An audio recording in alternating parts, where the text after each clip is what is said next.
Добрый вечер, уважаемые соотечественники. Это ужин с иллюстрированным прокурором. Я Денис Андреев, Николай Попов. Здравствуйте. Итак, весна опять пришла и лучики тепла. И блокада. Да, обсуждаем первую неделю весны. Блокада отдельных регионов Донецкой и Луганской областей и, соответственно, контрмеры по национализации предприятий. Перехватизация. Да, ты знаешь, я думал, что они уже давно там национализированы. Оказывается, что там они, наверное, еще и налоги платили в украинский, что ли, бюджет. Я, правда, не пойму эту, конечно, аббревиатуру национализации предприятий. Но все мы понимаем. Передел бизнеса, я так подразумеваю, именно давление в данном случае сейчас на Ахметова для принятия очень каких-то судьбоносных решений либо внутри нашего государства, либо внутри их объединений народных республик. Как пришло, так и уходит. Так и Ты уходит. это имеешь. Захарченко, например, сказал, что государство Украины осталось где-то 2 месяца еще существовать в том формате, которым есть. В связи с этим, я так подразумеваю. Я думаю, что будет дальше, он имеет в виду, что дальше будет новый формат. Донецк вернется с Луганском в нормальной жизни. И у нас не будет отдельных регионов Донбасса и Может, Луганской области. И Крым будет наш все-таки. Да, не знаю, тут много кривотолка по поводу этой блокады и вообще это самое. Понятное дело, что кто-то преследует определенные свои какие-то, скорее всего, меркантильные коммерческие интересы. И я так подразумеваю, повлиять, ясно, что там связано с политикой, что что-то где-то рушится, поэтому надо где-то что-то поднадавить. Гонтарева уже поднадавила. Гонтарева сказала, что мы подписали очередной транш с ВМФ, МВФ, вернее, извиняюсь. Это самое. Сколько там, 1 миллиард? Да, на 1 миллиард. И она сказала, что вот именно после этого кредита она, будет все. скорее всего, что уйдет. Не, она уйдет, потому что у нее закончилась фантазия.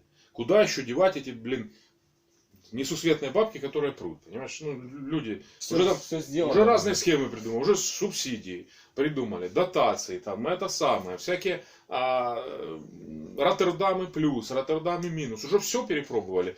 Доллары скакали, просто человек не знает, куда деть деньги, понимаешь? Просто так люди начали хорошо жить, что просто уже в услугах Гонтаревой не нуждаемся. Да, говорит, хватит. И тут же объявили, что Арсений Петрович готов поднять это знамя и флаг и с достоинством, тоже побыть немного головой Нацбанка. Я, конечно, в это не верю и думаю, что это, скорее всего, очередной фейк, потому что Арсению Петровичу, поверьте мне, хватило и с премьерства. И у него фантазия закончилась еще когда там? Год назад, да. Наподнимался. Да, он поднимался, стен настроил, и ему уже, в принципе, достаточно. Давайте не будем будоражить фантазию ни Гонтарева, ни Арсения Петровича, и дадим им спокойно уйти. А тем более не скрещивать. Вообще, потому что параллельные линии не пересекаются. Всех нас, конечно, я поздравляю, потому что с 1 марта у нас новые тарифы на электроэнергию. Поэтому мы скоро будем с Николаем записываться под эти самые свечки. Подсвечки поставим, да, или телефонами мобильными будем подсвечивать камеры. Его же тоже нужно зарядить. Будем ходить где это самое. Бесплатно. В администрацию там или где-то еще. Будем оттуда у них. Им же не подняли электроэнергию. У нас же для предприятий не поднялось, только для населения. Так, может, там и будем записывать? Может, боюсь, что нам там не разрешат записывать такие палевные вещи. Конечно же, позабавило, не знаю, как ты смотрел или не смотрел, это самое решение судьи Бабушкинского суда по закону Савченко. Я не знаю, уважаемые соотечественники, наберите просто, в прокурорских группах его, конечно, троллили сильно. Судья просто не вытерпел, и там все, что он думал по закону Савченко, написал это 9-разовое. Уже 9-я судимость была у человека, его освобождали опять под этот закон, но уже судья не вытерпел там и расписал, поэтому будет время, посмотрите, кто не видел. Конечно, мой большой респект этому судье, который не побоялся и такое написал. У нас буквально в четверг задержали, не задержали, извиняюсь, повідомили про підозру главе, фискальной нашей службы, Насирову. Ему стало... Ему стало плохо намного раньше. Готовиться он начал. Готовился, же видел, он готовился, лег в больницу человек. Сначала поехал на инаугурацию Трампа. поздравил его там непосредственно, согласовал с ним этот вопрос, что вот все, я вас поздравил, моя миссия выполнена, поэтому я могу лечь в Феофанию. Лег в Феофанию, ну тут... Пошло что-то не так. Да, и что-то НАБУ какие-то к нему начало предъявлять претензии, к которым он не имеет никакие. Да, ну и он решил, думает, да ладно, мать вас за ногу, лягу я просто и красиво, в красивой позе полежу. Должно помочь.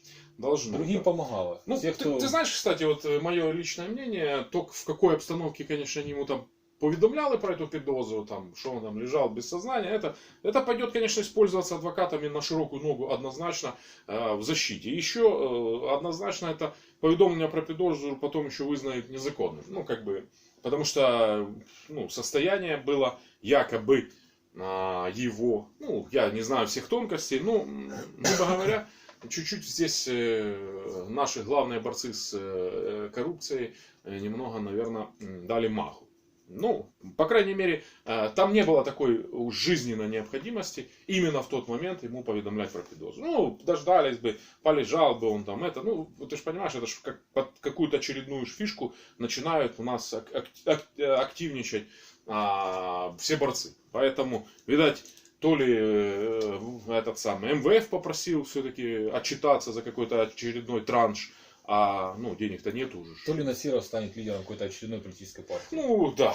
То ли еще какой-то проект раскрутят, как бы оно, наверное, так и есть. Вот, очередное перло я не могу обсудить, конечно. Не могу не обсудить Юрия Витальевича, который во страшном греху обвинил Верховный суд Украины по делу Иванющенко, известного как Юра Инакиевский, и заклеймил их позором этих подлых наймитов империализма, которые приняли решение. Как потом оказалось, не совсем основательно, потому что оказалось, что ну, Генеральная прокуратура ударила. Опять кто-то слил дело? Не, Генеральная прокуратура ударила в штангу и все мыслимые и немыслимые сроки расследования упустила. Естественным образом что-то там они обжаловали, ДДТ, это все дошло до Верховного суда. Верховный суд просто-напросто принял, я считаю, законное, вполне законное решение. Но Юрий Витальевич по своей доброте душевной все-таки решил на всякий случай их обвинить. Ну, а получилось... Да это кто-то слил дело.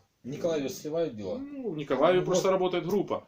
Понимаешь, целенаправленно. Так может переехали в Киев. Да, это сам. Просто они туда внедрились, как бы, мне так кажется. Или какой-то тренинг провели. Возможно, да. Ну, как бить в штангу. Вот у нас хорошие бы тренинги проводил губернатор Савченко. Вот мне понравилось. Ты знаешь, вот я его все время слушаю, вот уже сколько он там, почти полгода губернатором, да. Он такие вещи интересные говорит, знаешь. Иногда бывает, ну, он даже переплевывает Кличка в своих вот экзерсисах этих, о расщеплении налогов, там, знаешь, об установлении весовых комплексов за счет территориальных общин, знаешь, там, ну, как бы, такие вот идеи интересные. Вот я его слушаю, а понять и уловить все равно не могу, знаешь. Наверное, что-то во мне не так в звуковом восприятии. Ну, не могу я сложить в цепочку то, что говорит Керманич нашей области. Я думаю, что главное будет не то, что он говорит, а то, что он делает. Ну, может, еще немножко дождемся результатов. Может, все-таки реально весовые комплексы. У нас ведь реально дороги разбитые все. Я с тобой согласен. И весовые комплексы так или иначе смогут решать эту проблему. Хотя бы частично. 100% они решат эту проблему. Если они будут покупаться за счет территориальных громад, так может хоть за ними смотреть будет. И они не так часто будут ломаться, как ломались в том году. Вы же помните, у нас... Ну, ломались, понимаешь, но ломались они из-за того, что просто их сильно, что они были перегружены, то есть из-за частого использования, ну, как объяснили. Или просто... Не специалист, или просто туда... Типа ломались. Или песка туда засыпали какого-то там алмазную так может пыль, быть, или еще какую-то ерунду, и оно поломалось. Ну, ты же понимаешь, ну, понятное дело, что самого установления этого комплекса это не панацея от этих бед, понимаешь? Должна работать нормальная трансинспекция, должна работать, ну, как бы ГАИ какое-то, ну, я не знаю, как они сейчас это представляют, дорожная там полиция или еще что-то, как-то по этим же моментам. Тут же и порты должны подключиться, потому что, ты же понимаешь, ну, как порты вроде бы и участвуют в этом флешмобе. А вроде бы и нет. А вроде бы и есть вопросы, как говорится. Я думаю, что в этом году будет очень интересно посмотреть за весовыми комплексами. Да, тем более в ближайшее же время, ты же смотри, начнут же возить уран. Потому что дали в Казанке добро на разработку урановых рудников. Так оно какие-то регионалы опять. Ну, я бы, конечно, бы так сказал, если бы эта фирма не была зарегистрирована с 2015 года и не была очень уж связана с министром внутренних дел Аваковым, понимаешь? А так, в принципе, можно говорить о регионе. Ну, они Значит, регионалы. местные регионалы. Местные, они там же большой регион, этот урановый бассейн, да, там и Казанка не маленькая. и Крапивницкая область, или как она, Кировоградская, да, там и Днепропетровская, я путаюсь в этих новых топонимах, понимаешь, мне сложно. Ну, короче, несколько областей входит в этот. Поэтому, как бы, начнут, а уран возить-то и не почем. Дорогу на Кривой Рог, ну, уже и не назовешь. Я не знаю, там, наверное, точно, что атомные какие-то эти... Вот ураном и будет ремонтировать. Запустят эти атомные, как это, ледоходы, там, атомоходы. Потому что, ну, там по-другому-то уже ездить и невозможно, как не на атомных каких-то супер летающих тарелках. Или пешком. Да, определили у нас победителей в конкурсах на Первомайскую райдержадминистрацию и Доманевскую, да, райдержадминистрацию. Наконец-то, да. Наконец-то Первомайск со второго раза заживет и зажирует, потому что, ну, там надо уже, наверное, какую-то власть, потому что, как бы, есть там вопросы по Первомайску, которые должны решаться. как по району, так и по городу, причем там вопросов достаточно. Да, поэтому, наверное, с приходом нового Керманича, там они сразу все установят, восстановят все права всех первомайчан, особенно тех, которые пострадали от нашего агробарона, который, кстати, ты видел сюжет такой красивый, как живет и здравствует народный депутат.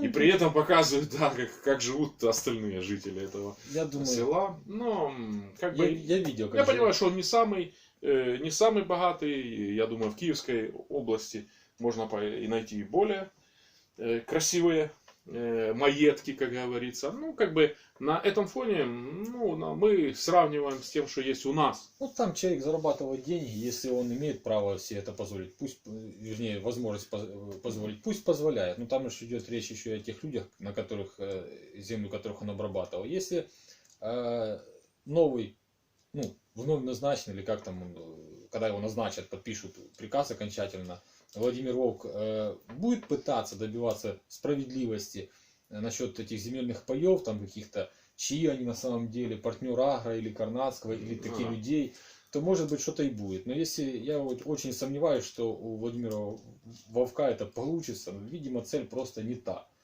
И мы, наверное, скоро увидим, какая у него на самом деле цель. Вообще сейчас очень сильная должна быть мотивация для того, чтобы работать главой администрации. Понимаешь, я вообще, ну, если честно, как бы за ту заработную плату, которую они получают, да, и те задачи, которые им нарезают. Ну, очень честным человеком надо быть. Ну, святым. Святым, фактически, даже не человеком. Не питаться. Потому что, да, человек, да, ну, не может выдержать в таких условиях, поэтому я это не с иронией тут говорю. еще и тарифы надо оплатить. А тут еще, 1 марта. еще и весовые комплексы, блин, поставить, понимаешь? Ну, это просто кошмар. Ну, Казанка там не рядом? Казанка где-то там же, на той же параллели, по крайней мере. Казанку теперь выдержать с ураном. С ураном, светящимся атомом мирным. И завершая уже наш выпуск, вот эта ситуация по социальным сетям, да, то, что у нас это синий кит там и всякие суицидальные группы в социальных сетях, да, я, конечно, считаю, что с этим надо очень серьезно и жестко бороться. Потому что, ну, все мы, помнишь, говорили и о том, что в интернет-сетях блуждают вот эти наркоторговцы всякой гадостью этой наркотической. 2 года пытались с ними побороться. Пытается, да. Вот тут бы, конечно, Авакову бы заниматься не урановыми родниками, а лучше бы, конечно, заняться вот этой вот киберпреступностью и усилить эти позиции, потому что, ну, извините, это здоровье нации, это здоровье... Это жизнь. Это здоровье, да, наших малышей, это здоровье все-таки наших грядущих поколений, наших детей и внуков. Поэтому, как оно выльется в будущем. Как бы, поэтому тут и родителям, конечно, надо однозначно занимать активную позицию, мониторить то, что смотрят и дети, потому что сейчас, ну, как интернет, можно там насмотреться всего чего угодно. Поэтому, как бы, весна идет, впереди нас ждет великий праздник всех мужчин, Международный женский день и цветочников. Это самое. Поэтому всех женщин с наступающим 8 марта от всей души, весны, тепла вам в сердце, любви, мужского внимания, ну, всего самого И наилучшего. счастья. Счастье, конечно же, счастье. Ну и всем нам мира. Береги Господь Украину и тех, кому она не безразлична. С вами был Денис Андреев, Николай Попов. Это был уже с юстиционным прокурором. До новых встреч. До свидания. До свидания.